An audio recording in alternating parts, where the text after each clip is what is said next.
Hey, everybody, in this episode of Box Office Breakdown, Vin Diesel lives a quarter of a mile at the box office. Fast and Furious took top slot again. We're going to break it all down next. Welcome to Popcorn Talk, featuring movie discussion, news, and interviews. Popcorn Talk, we talk movies. And now, here's Popcorn Talk's Box Office Breakdown.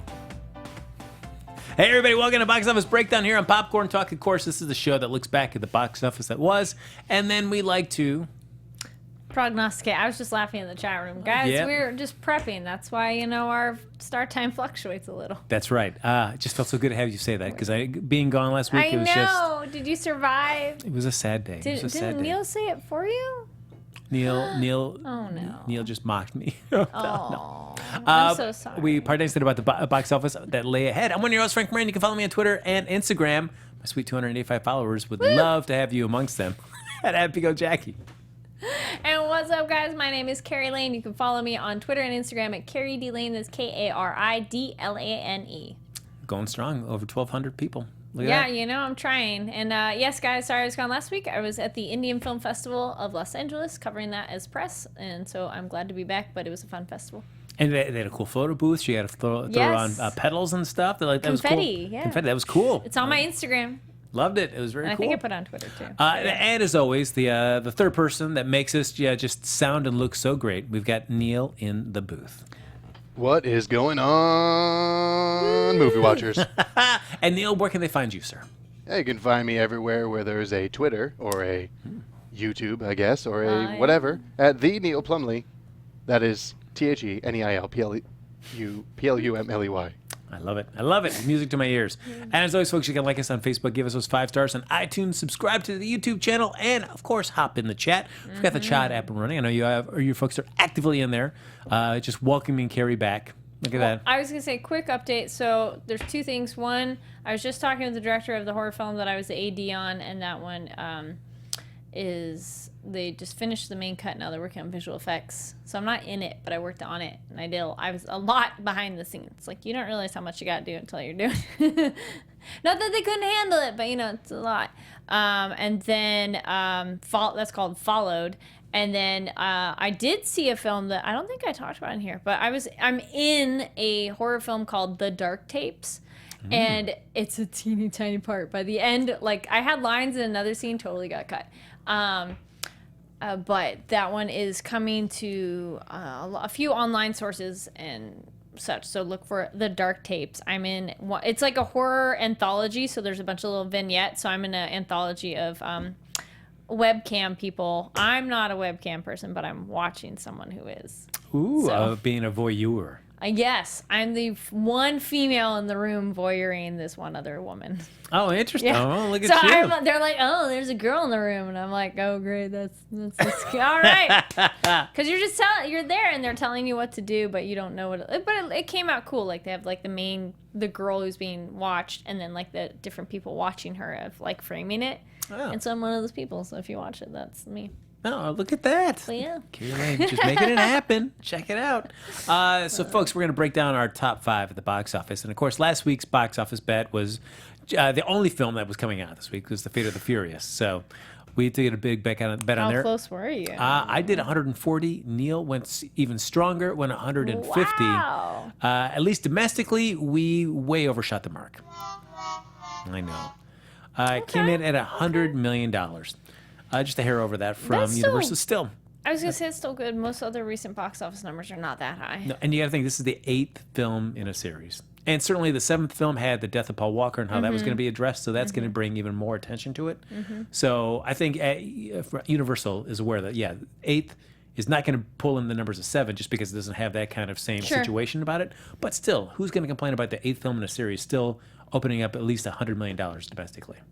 I think that's Internationally, it did blockbuster numbers there. So, so that came in. So, Neil, did you go see The Fate of the Furious? I absolutely did, Frank, and let me tell you, I liked it. Yay! I thought it was a good movie, probably because my expectations were low, and also probably because the 7th one was just awful. But this movie, the characters' motivations made sense. The action was tight. We actually had some racing in it. which felt really good. Felt like, especially the whole opening part is just in Havana, and it's an honest to God street race, and I loved it. And it got a little bit ridiculous at the end, but Charlize Theron was a great villain. Okay. I feel like she brought the stakes up to a very good level so that everyone could be their ridiculous characters and it would make sense. At least, as much as it can, because they're trying to match her intensity. But I had a great time. I thought it was a fun movie. It was a good film, not a great film. The things that you liked about it, Neil, at least I felt I had a lot of issues with some of the stuff, and some of the, especially Jason Statham's character, what they did with him just seemed really like a really big turn from the way everything was left in the last film. But there are 2 more films in the series, so maybe they're going to explain why certain things happened, because that just seemed so odd. And I felt like I was also ahead of a lot of the twists that I was ahead of those twists. So when they, at the end, where they kind of like, I know this is what really happened, and this is what really happened, I was like, yeah, that's exactly what I knew was going to happen. Well, Tanya in the chat says, yay, Neil, I liked it a lot too. Yes, Tanya and I had a lot of big conversations that she was kind of mainlining all the Fast and Furious films in preparation for the Fate of the Furious. So. East Blue Drew, it was an awesome movie, and I like Albin's point. A Fast and Furious movie getting ridiculous at the end? Say it isn't so. I know, right?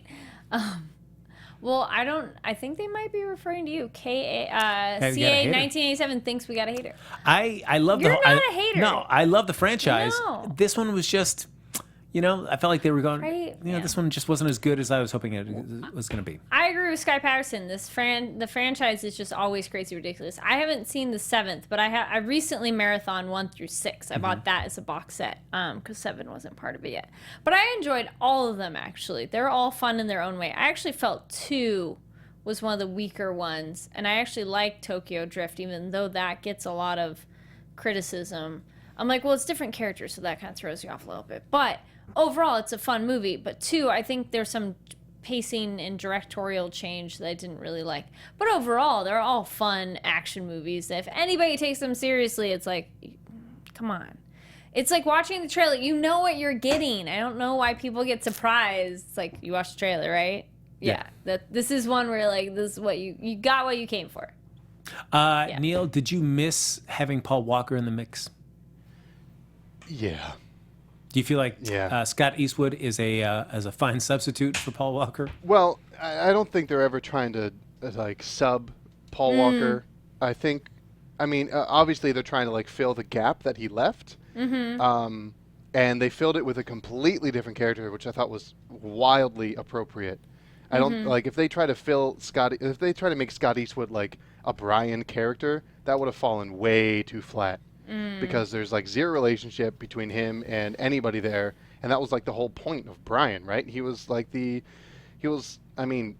group, he was probably the level-headed one, kept everyone from doing something crazy, and this kid ended up being sort of the comic relief because of how fresh he was. I like how they just sort of doubled down on that. They're like, yeah, here's the new guy, and he's really new, so get ready for him to just not understand what we do here. Would you rather have had, instead of having a Scott Eastwood character, they would have taken Lucas Black and brought him along?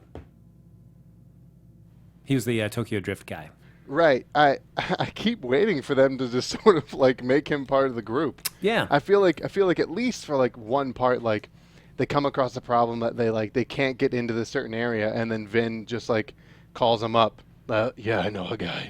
And then they call him up and he comes in. They're like, oh, who's this idiot? And they're like, oh yeah, we go back to Tokyo. That's where I met this kid.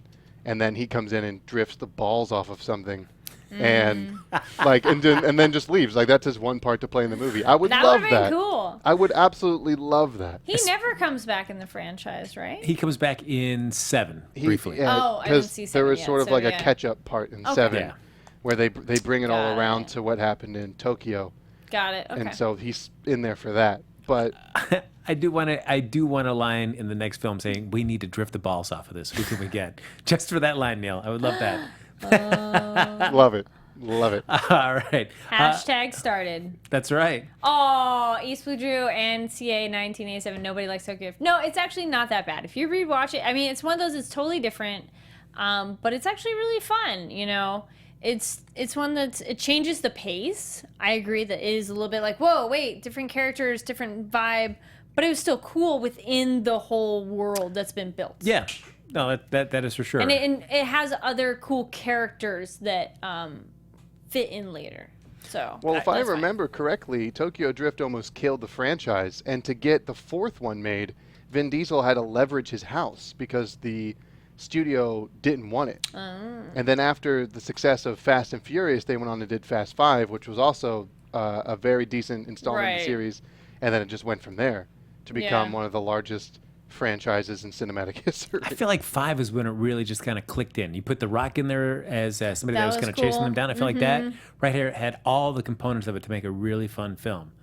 And they've kind of carried that through the rest of them to various degrees of success. But I feel like this one, it's not my least favorite in the series, but it's still. I always felt like I was kind of going in an upward trajectory, and now I feel like okay, I'm just kind of dipped a little bit. So. Okay.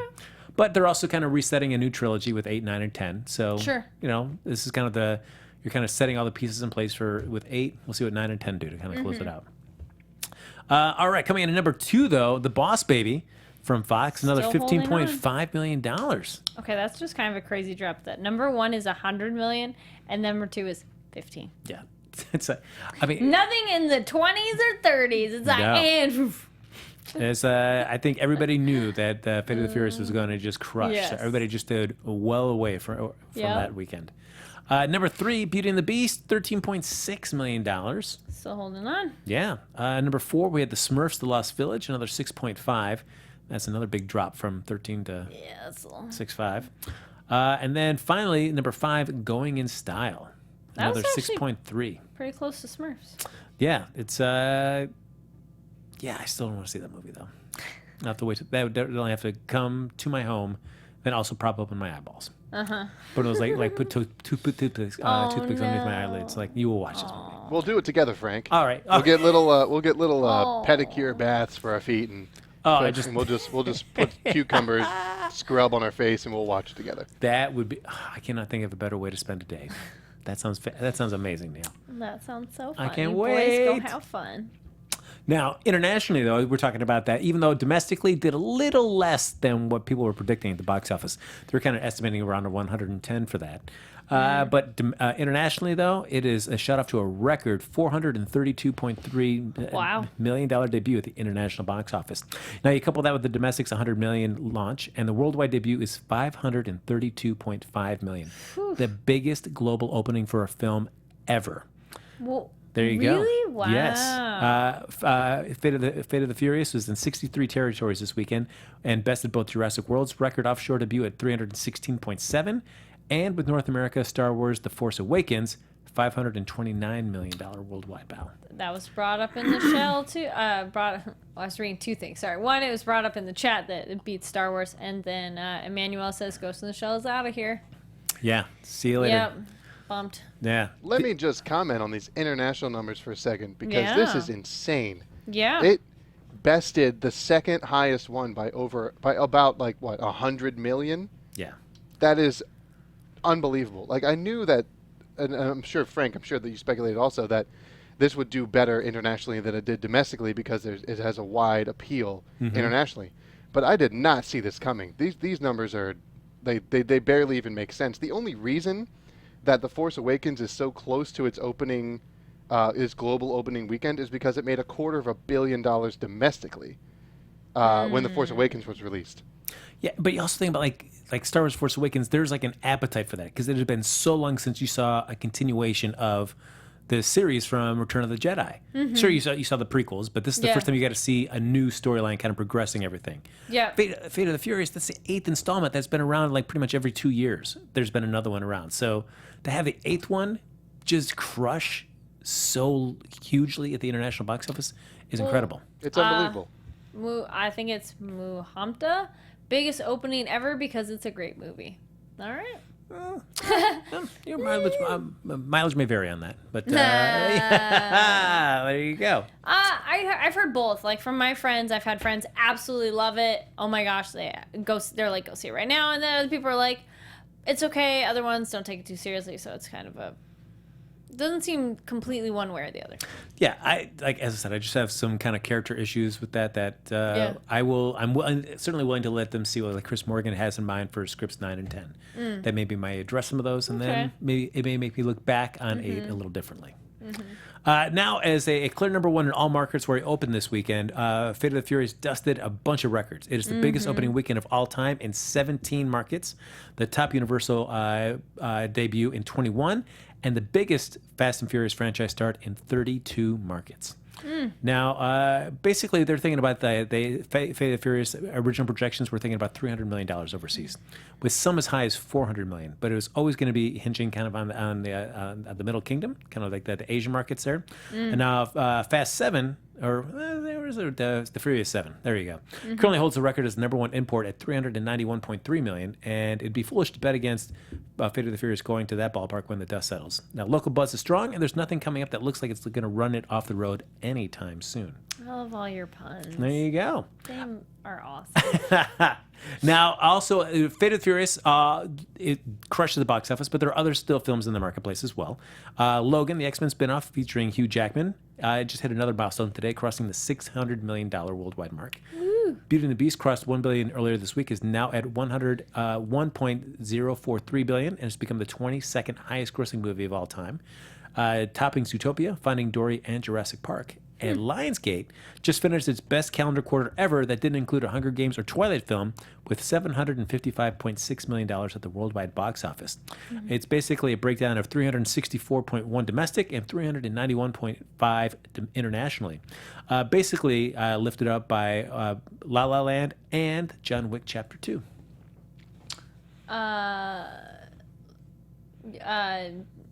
East Blue Drew makes a good point that, it's a franchise that we've all been watching for a long time if you've been watching them all, so it's a good point.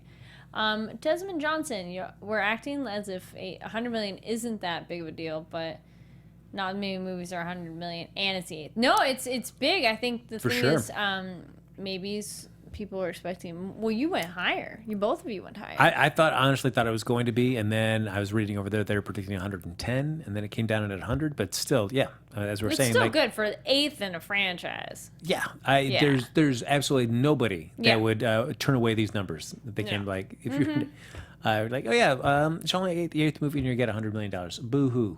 Yeah. Plenty of other franchises, the second or third get like maybe 20. Exactly. Yeah. I mean, incredible. So, I mean, certainly the table is set for 9 and 10 to really clean up. Yep. And I feel like 10, the way they do, I feel like this series does a really good job of marketing itself. And so if they decide with the 10th film that it's going to be kind of a definitive conclusion to the series, that one is going to do gangbusters. If they feel like they're going to be kind of reaching an ending. Yeah. If it actually is. If it keeps making these kind of numbers, it's tough. But I felt like Fast and Furious, it never felt necessarily like throughout the franchise that it was like, it's going to be 8 of them. Like, I think when I saw 1, you're like, cool. Oh, we get a second? Great. Oh, there's going to be a third? Oh, there's somebody getting 4? Well, we get another 5. Like, I just felt like they kept coming along, which is good. But I'd be like, really? 10's going to be the end? You sure?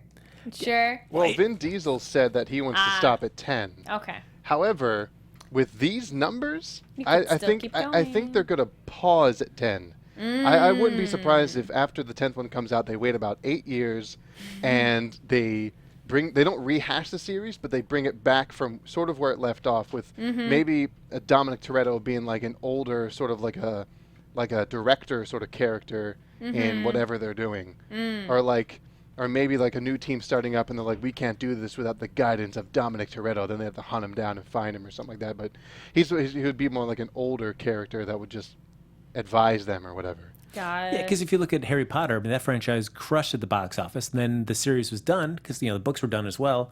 But then you feel like Warner Brothers, as well as, whatever they do, I mean, that's a property that if you could keep finding ways to continue that, you would. And so now they have Fantastic Beasts, which opens up a whole new set of films for them to be able to do. I can't imagine Universal is not going to at least try to do the best they can to tempt Vin and anybody else, or The Rock or something, to continue this past if it's still cranking in these kind of numbers. Because that's just like, agree. Why would you let that kind of money just sit on the table? Absolutely. Especially since Disney has so many franchises. Warner Brothers has the entire DC slate. Universal has Jurassic World, and it has the Fast franchise. Those are the biggest ones it has, and those are two of the biggest franchises in the world right now.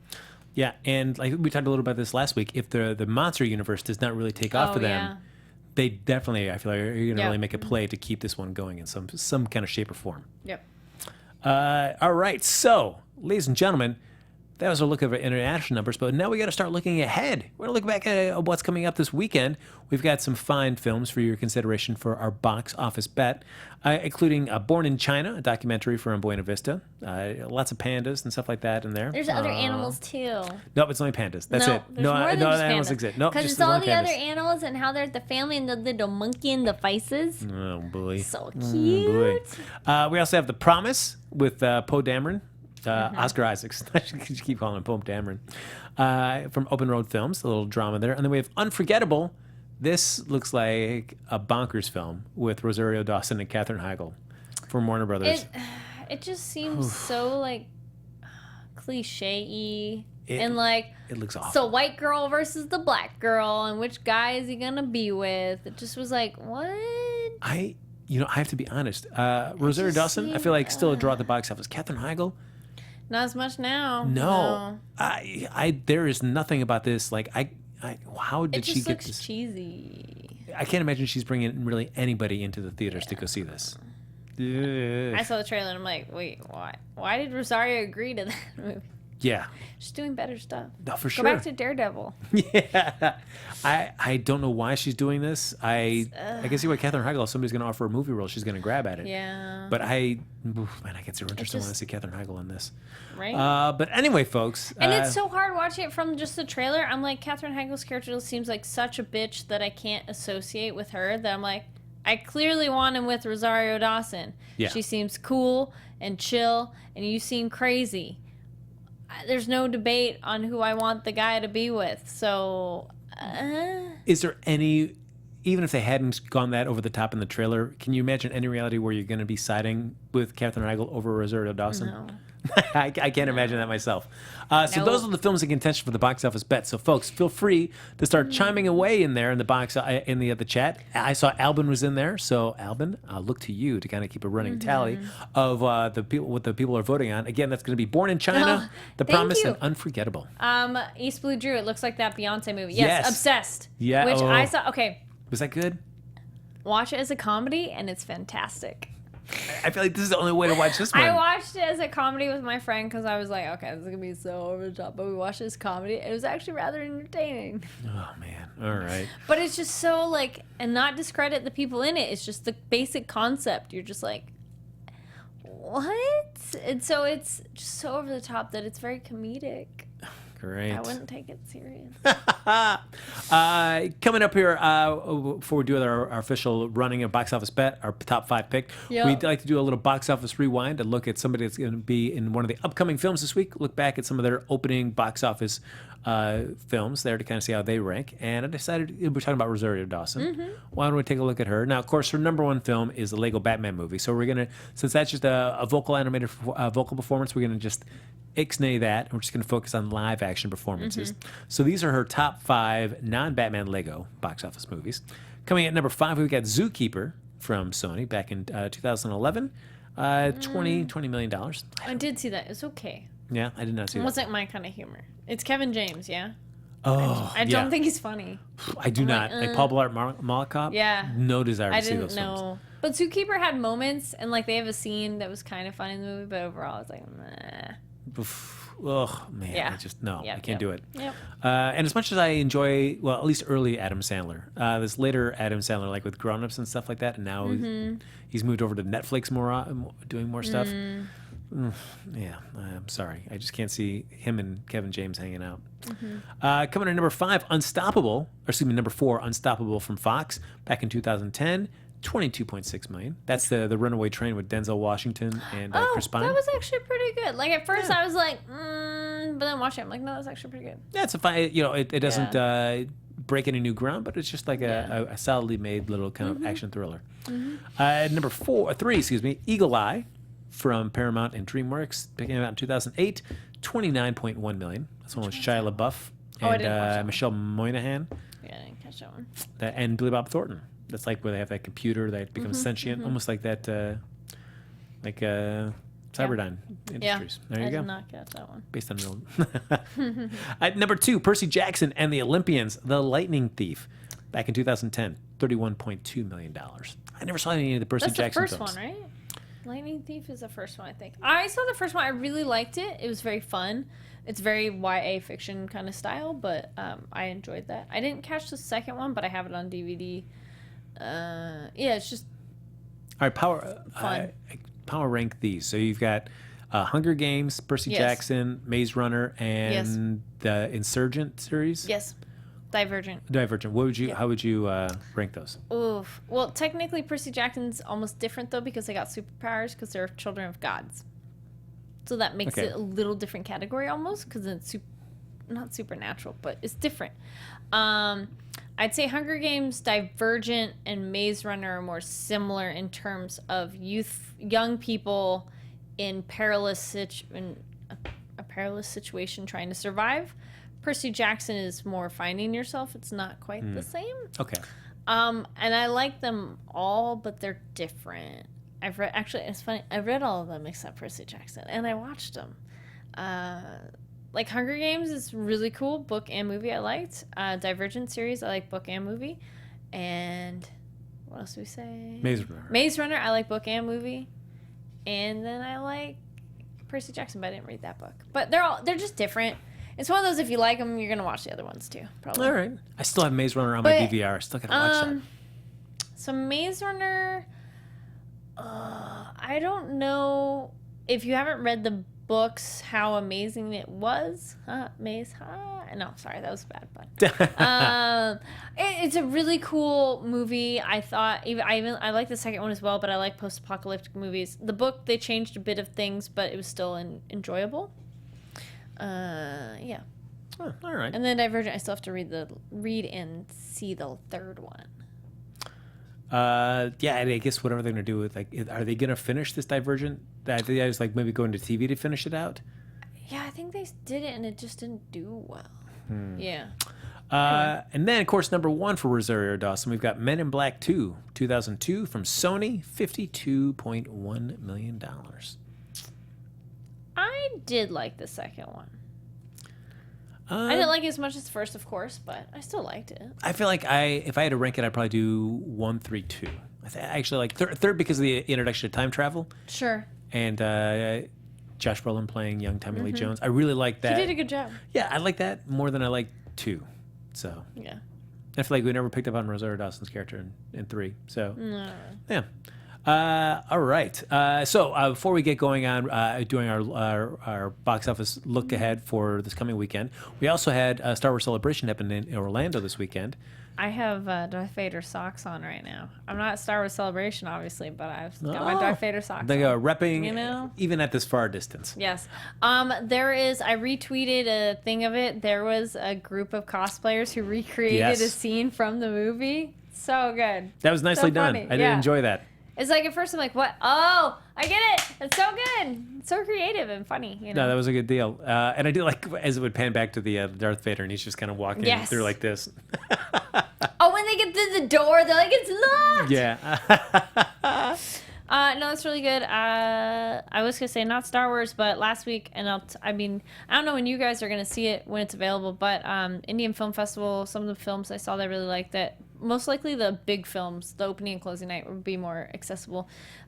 First one, opening night, was Lipstick Under My Burqa, which is currently banned in India because it is too lady-centered, quote unquote, by the censor board, which just means it'd be a rated R movie here with stuff that we're not that surprised by. Is really good. I thought it was interesting. And then the closing night film was Hotel Salvation, which was really good. And I also saw a film called Sexy Durga, and it was just very strange. And I saw a documentary called An Indian Accent, and that one was a really, really short about them doing a symphony kind of concert number, but incorporating their drum, the tabla, and it's actually really kind of cool. Oh, nice. So I don't know if these movies, they're coming to Netflix eventually, because I know a lot of films that have been there in the past are now on Netflix now, and they're really kind of cool. Oh, very good. So it's cool when festival films come to Netflix, because then you're like, oh, cool, I see stuff from around the world, and, other more not mainstream Hollywood stuff, because I know we've all talked about, like, super boring or Hollywood repeating stuff. Film festivals are the way to go to catch other stuff. Now, hopping back to Star Wars Celebration. Yes. Of course, the big thing is they released the first kind of Yes. teaser trailer for the new film Yep. of Star Wars, The Last Jedi, coming out in December. Did you see the trailer? I did watch the trailer. What did you think? I liked it. I don't think it gives you too much though, which is good. I mean, to be honest, I'm gonna go see it anyway. So I didn't watch the full version of it, but someone did it, and I might not retweet it, but someone did the opening, the last movie trailer and this one together and played them, and they're very similar, like foils to each other. Where they just kind of... I need to go watch it again because I just didn't get a chance to hear much of Luke Skywalker's vocals. I didn't get to exactly hear everything that he was saying. I watched my friend's reaction video to it, and that was fun. Because they're really into Star Wars, so I'm like, I'll watch your reaction to it. The other trailer, too, that I watched that finally, I'm like, oh my gosh, this one. Did you watch the new Thor trailer? Yes. That What one did you looks think? fun. That looks It's amazing. cool. We know each other. Oh, man, I was already looking forward to this, but then seeing this just solidified my... Yeah. I'm more excited about this than Guardians. Guardians only wins for me because of Baby Groot. I want a Baby Groot. Man, but it's just like I've been wanting to see... Like I feel like this is going to be finally like the first Thor film that's really going to just... Rock and roll. Yes. Yeah. I'm And- with you, Frank. Yeah, and It the fact looks that we get the really Hulk good. too. And if we get the Hulk actually talking in this, man, It's- that's... You're just like, Yes. It's literally Planet Hulk. It is. When he Yeah. comes out It's- and he smashes out it's- in that costume. It's 100% Planet Hulk. They just put Thor in it. Is basically yeah. what they did. And that's one of my favorite Marvel storylines. And apparently, you guys might be interested in this. I did hear that they are working towards World War Hulk, Oh, okay which then. would be really cool to see. Man, because it is interesting to think like how much the Hulk popped from the first Avengers film. People loved him there, but it's been several years since we've got to see him really have Do a something. Yeah, Yeah. so I think audiences are going to be well, both him and Thor. They've been kind of since Avengers: Age of Ultron. They've both been kind of off the canvas. So I think definitely there's going to be a lot of interest in seeing these two and where it's going to take them. And from what I've heard, this is very much like Captain America: Winter Soldier, where it kind of changes everything in Yeah. terms of the Marvel universe. So I'm excited to see what kind of revelations they have in terms of that. And of course, Jeff Goldblum as the collector, or the Yeah. the Grandmaster. I was Sorry, gonna say, I'm like, no, collector. that That's Benicio del Toro. Yeah. Yes, Grandmaster. Man, it's just everything. Talking about a horror movie, but found footage new horror movie. But side note, I was gonna say that Followed, the movie I worked on, is a found footage horror movie, but I like that they took it in a different direction. See, that's the thing, guys. If you're ever doing like remakes and things or new style, just change it up, and that makes different. Because that one is more like it's a YouTube vlogger documenting the process, which I'm like, I don't think we've seen many, if any, of those. So that's cool for me. I feel like the found footage one, you've got to really just cross your T's and dot your I's with everything to make Oh, sure yeah. the logic is completely sound within it. Yep. Because for me, always with the found footage one, my biggest thing going into it is I always wonder who got this footage and why did they cut it together and decided to release it as a Well, kind this of film. one is like, it's YouTube. They put the videos on YouTube. They're being edited Yeah. as it's happening. Like they're talking Which about, is they're cool. editing live. It's maybe only some of the final footage that you kind of go, but I think he does it. They might have done it like it's live, you know. We'll do So, it live. Yeah. Like us. We're here live. Oh, man. But you might be watching this later, which is true. cool. We also, one last thing about the Star Wars poster for Yes. The Last Jedi. Oh, a the nice first different poster looks good. Yes, a nice different look than a lot of the other entries Yeah. in the series, which I really enjoyed. I mean, I still, if I had my way, I would. The only thing that I would have loved about that poster is if they would have had Drew Struzan do the artwork for it. Because I'm such a sucker for his stuff. If they would have given him a chance to draw that teaser, oh, I would have loved that. That would have made it perfect. Yeah. And real quick, to plug Yeah. one of our other shows, Yeah. Jedi Alliance Yes. on Popcorn Talk Yep. had a really good show today about Celebration, and they covered a lot of things and shared a lot of opinions. So if you guys want to check that out, you can find it. It is Jedi Alliance Podcast. Oh, Nice. look at you. Do you, Neil Eiffel, do you ever promote us to other shows? I promote you to everyone I see on the street while I'm walking around at all times. I called my uncle the other day, my estranged uncle who lives in Alaska, And I told him to go onto YouTube, and he asked me what that was. And then I told him that he would need to have an internet connection of some kind. It was a long conversation, but eventually I had him just write it down, and then I drank some whiskey because it was frustrating. Well, speaking of that, I actually did tell a friend today. He's like, "What show?" We had dinner and catching up because back when we did Houdini and Doyle, I did the board game thing.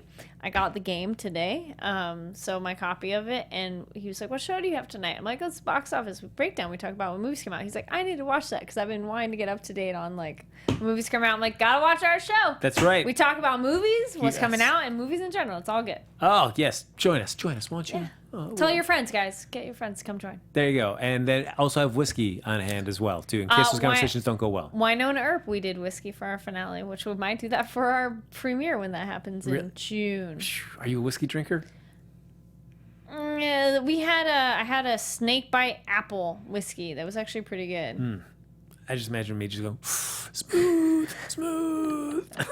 Well, we did whiskeys and donuts because that's a thing on that show. Did you dunk them in the whiskey? No, we just, I feel like that the sweetness of having a donut would not cut the edge of that whiskey. It definitely helps, yeah. But I guess you should just dunk it next time. Watch our Winona Earp podcast. It's on Netflix, guys. Catch up. It's a good show. I gotta check that out. It's a good show. It's like Supernatural meets Buffy-ish. With guns. And a Western. Yeah. How can you go wrong? I love Westerns, so. Yep. All right, Kari Lane, fine. Oh, King Arthur. Yeah, King Arthur's coming out, which I am kind of excited about that one. There was a new trailer for that when I went to go see Fate of the Furious. I saw the new King Arthur trailer in there. Excited? There's something about like Guy Ritchie. Yeah. Like just visually, I do like his movies. The way that he kind of tells a story. I mean, and I feel like the Sherlock Holmes films, and just enjoy them for what they are. They're good, but I'm jazzed. I'm always a sucker for the King Arthur legend anyway. Yeah. So I'm actually ready to dig this. So, I mean, I know, Alvin, you're saying that it's doomed, but because it's between Guardians and Alien Covenant. It's a different kind of movie for sure. Because it's like sci-fi, fantasy-ish. It's not fantasy because there's no fantastical animals, but still, I would call that like medieval. Well, it's got some huge elephants in there. Alien Covenant, I'm going to wait a while because there are things in that trailer that just piss me off. Really? Stupid. Yeah, them walking on a planet without their hazmat suits and stuff. You send out your probe first. It's just done. They're all supposedly scientist kind of people. Stupid. Now, Alvin brings up there in the chat, it's for King Arthur, it should have come out this week or next week where there's no big blockbusters coming out. I agree with you on that one, Alvin. Yes, I feel like May, those early weeks of May, there's too much good stuff coming out. It is very top heavy. But I wonder how much in advance you really can plan that. But do they all call each other? So when's your movie coming out? Well, Marvel is announced through that's true. Avengers Infinity War Part 2, or whatever they're calling it. So those dates. I mean, they had a big presentation. So where Marvel's lying. And pretty much that first... Actually, another trailer. I think that's a good question for you, and I would talk about that too. Oh, yes, Tanya asking there. Frank, would you go see the new It movie? I will go check it out. Yes. Yeah, I think the trailer looks really good. Baywatch, that looks entertaining. Yeah. They're actually doing a thing at LA Live next weekend of having people do a slow-mo marathon. So if you're in the Los Angeles area, they're just having people come out and they're doing a slow-mo marathon. Great. That's the only thing I need LA Live. is to make a marathon last longer is to do it in slow motion. Well, they're going to do it really short. Like The Rock has a thing that's going on Facebook and he's like, join us for the slow-mo marathon. Oh, so funny. Man. But I think that's awesome. I have work, but I would have gone. But I do like the idea with it. It'll be interesting to they're kind of splitting it up. The idea they do the second film. Yes, as adults. I like that idea. So it's a kind of a nice kind of distinction between the two time periods. Hopefully this first film does well enough to warrant the second film. I think the style of how they're doing the clown looks so good, and it actually looks really creepy. Because I'm like, clowns, whatever, no big deal. But I'm like, no, there's some good scenes in that trailer that I'm like, it's a little creepy and unnerving. I feel bad for Georgie because watching that trailer where he cracks himself on the barricade as he's following his little paper boat down and then, which I thought was just a nice little kind of little startle there in the trailer, and then you're like, oh, and then then you gotta go to Pennywise. Sorry, buddy, that doesn't. We all float down here. Float down here. Oh, dude, just how that kid says it is creepy, and then it coming out of the water. I was like, that's actually really good. And the projector thing too. That was cool change I thought too. that was nice too. Yeah, definitely. Like that's a neat way to update it. You know, you're not Yes. it's just like doing a cover of a song. You either need to be exactly the same or you need to be different enough because we're gonna compare you to the original. Very true. They changed it up a little bit. Anyway. All right, so as we're getting closer towards the end of the show, we should do our little look of what we think the next week's box office will look like there. Where we've got, of course, we got Born in China, The Promise, Unforgettable, adding into the mix. I don't think any of these are going to have any chance of toppling The Fate of the Furious. No. But it will be curious to see how much of a dip The Fate of the Furious takes in its second week. Can you see Boss Baby, Beauty and the Beast, any of those holding up over? I could easily see Boss Baby doing better than Unforgettable. Yes. Because Unforgettable has got the biggest release at 2,350 screens. The Promise is at 2,000. Born in China is at 1,500. I don't think I see any of those topping, going to number 2. Not really. Neil, do you see any of those kind of jumping up that high in the box office next week? Maybe. Really? What was Boss Baby doing this week? Like 15? 15. Yeah. Yeah, that might drop down to like maybe 7? Right.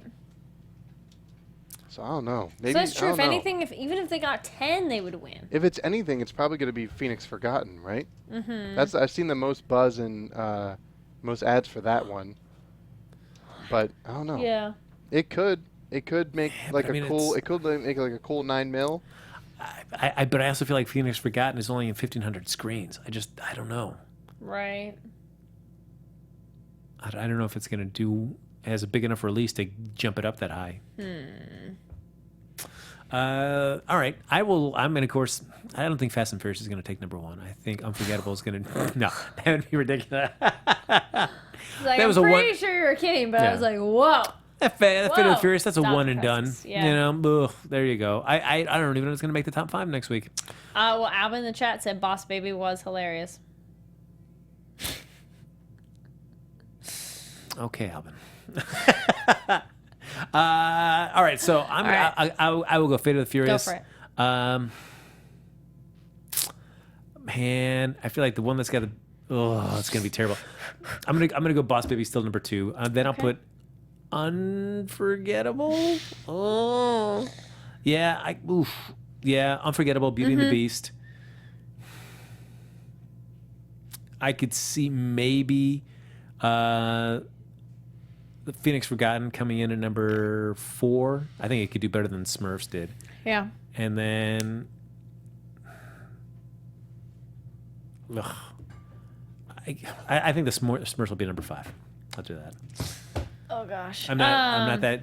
This one, Yeah, I'm confidence like, is whew. low. Fast and the Furious, Fate Furious. Maybe Boss Baby will hold 2, and just to be crazy, let's put Unforgettable at 3. All right. I think that's what you said, though. Yeah. All right, 3, and then 4. Let's do Phoenix Forgotten, and 5 Beauty and the Beast. Wow. All right. Sure. Neil, you got a hot pick? Whew.